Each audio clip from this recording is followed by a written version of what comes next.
My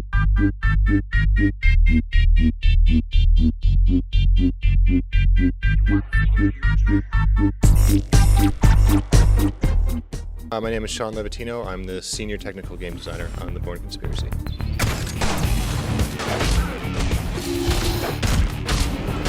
The story of the game is Jason Bourne, as the players know through the Bourne Identity movie, and we take the highlights from the movie and we create an original backstory of all the events that led up to Jason Bourne losing his memory.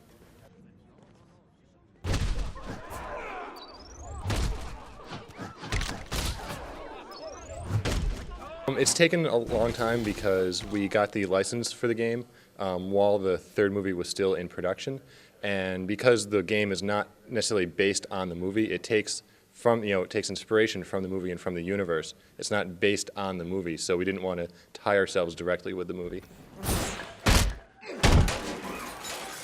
Several of the highlights from the first film show up translated into game form. So a lot of the sort of highlight moments that viewers remember, such as the escape from the embassy, the Paris car chase, the fight on the boat when Bourne sort of can't take a shot and he fails the mission. A lot of those have been translated into game form, so players will recognize them. And then we created new backstory along with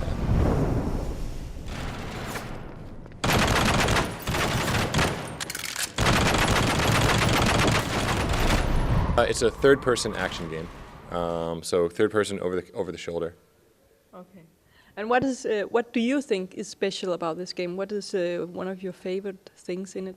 I think my favorite part of the game is the way that we can transition smoothly and instantly between hand-to-hand and shooting combat. So most of the game is not just shooting or just hand-to-hand. The vast majority of the game, the player can choose how they want to fight each enemy. So some enemies you can shoot, some enemies you can go in with hand-to-hand, but it's up to the player to decide to switch instantly between that. And that's something that we haven't seen in any other game.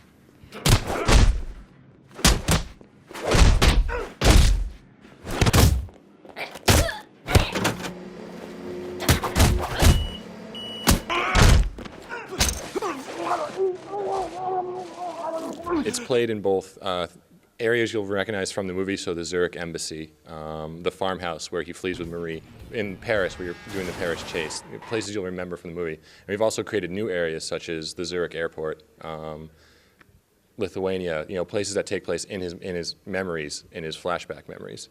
So it's a combination of all over Europe.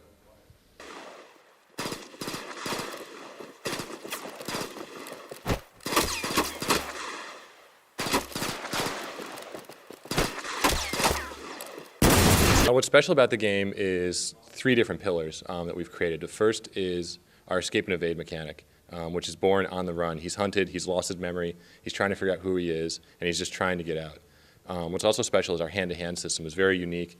It's very simple, it's easy to pick up and play, but it also has a lot of depth for gamers and for hardcore gamers, and anyone can pick it up and it's very enjoyable.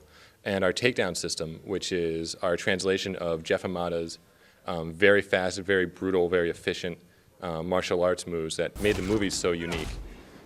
We've been able to translate that into video game form. The fighting system is great. It's very easy to pick up and play. We have 2 attack buttons, a block button, and we have an adrenaline system. So you build up adrenaline through combos, and then you can spend that adrenaline on what we call a takedown, which is, from the movie, gamers will remember the scene from the park bench when Bourne is asleep on the park bench. He's woken by 2 cops, and he does that very fast sort of takedown where he takes the guy's baton and he knocks him down and he takes his gun. We're able to do that in the game with our takedown system.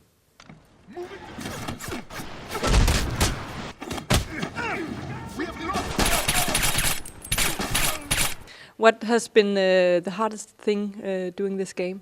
I think the hardest thing was staying really true to the character. We worked very closely with the screenwriter of all the movies and the Ludlam estate who wrote the original books, and creating a Jason Bourne who fits within that universe and is true to the character both in the books and in the movies, while at the same time making him a video game character and a video game action hero at the same time. Okay. Will there be more Bourne games? We certainly hope so.